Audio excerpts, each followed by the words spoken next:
De nije pois in de Westereen iepen en waasje te moorn eindelijk. De onrin wie lang, want een boerman is net blied met het gebouw. De tjinnen dan ek verskate rechtszaken. Maar de bouw giet terug.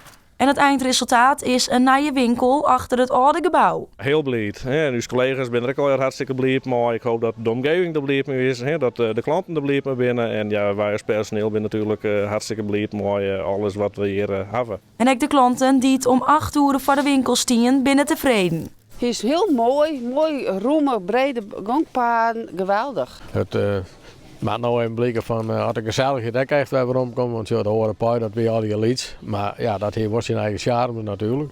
Maar ja, dat ligt hartstikke mooi. Na 42 jaar in het oude pand zitten te hebben, wie het ook wel tijd voor een nieuwe winkel. Dus oude winkel wie ja, gewoon op, te lieds. We konden net meer ze uitpakken, zodat we hier uitpakken.